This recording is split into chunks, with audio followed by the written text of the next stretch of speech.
Fear not that your life will come to an end. Rather fear that it never had any beginning. All of us can attest to having experienced fear sometime or the other in our life.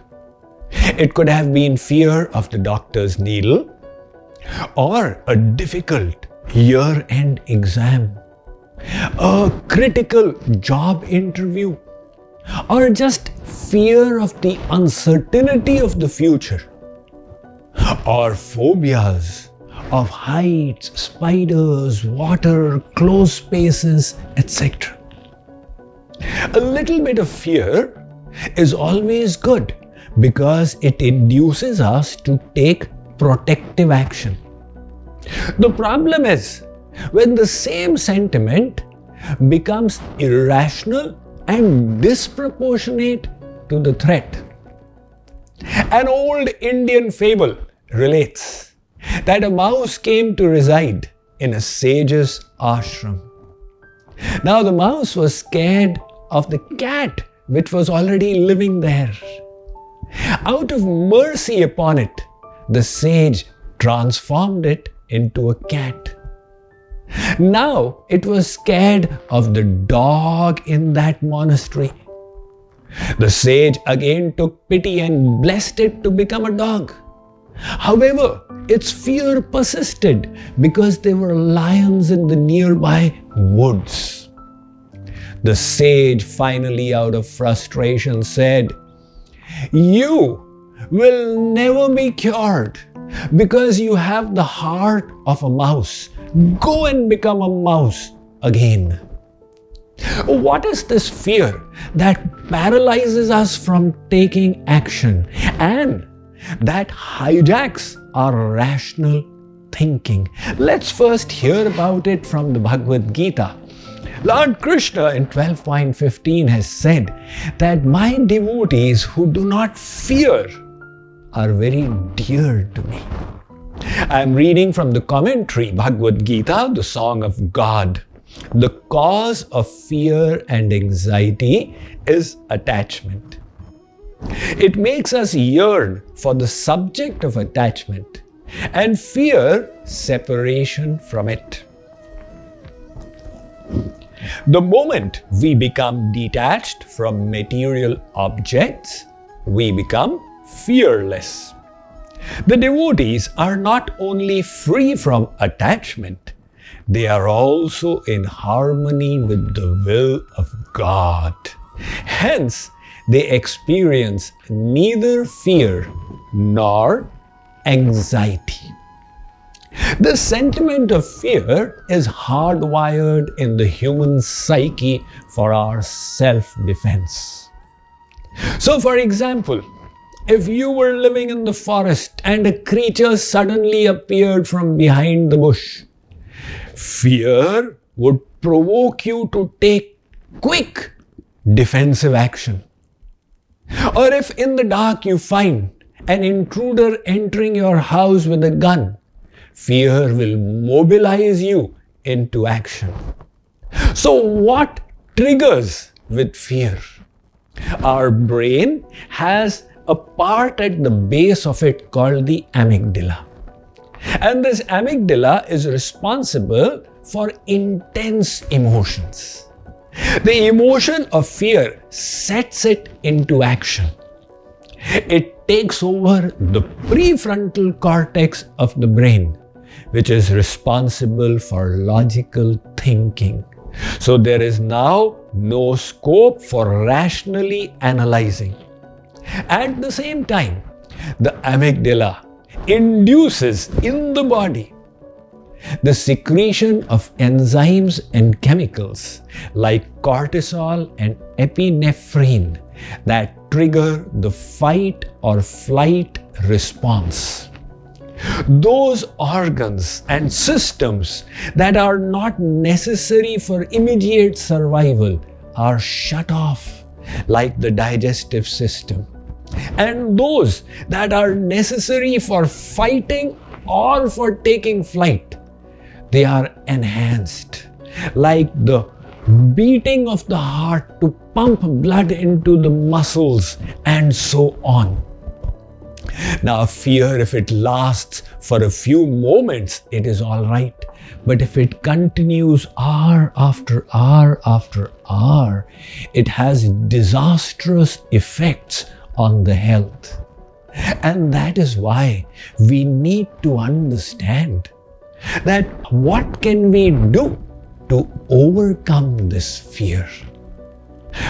Well, the first thing is to desensitize yourself.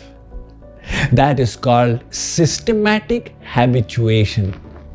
If, for example, you dread speaking in public, Toastmasters worldwide have the solution for it. They expose you to a little bit of the situation that you fear over and over and over again until you are able to handle it. So we must remember that fear is, after all, nothing but an emotion in the mind. As the Russian saying goes, fear makes the wolf seem bigger than it is. One husband and wife had gone for a vacation to the mountainside. And in early morning, the husband went alone on the cliff. When he returned, he was all bruised. The wife said, "What happened to you?" He said, "I found a 10-foot snake on the path." The wife said, "Don't you remember the guide had said these snakes are not poisonous, they can't do anything?" The husband said, "It does not have to be poisonous if it frightens me to jump off that 20-foot cliff." So likewise, fear paralyzes us from taking action. In entrepreneurial colleges, it has been found that those students who really succeed after completing the course are the ones who are willing to put aside their fears and take the risk without certainty of results. Another thing we need to do is to enhance our knowledge.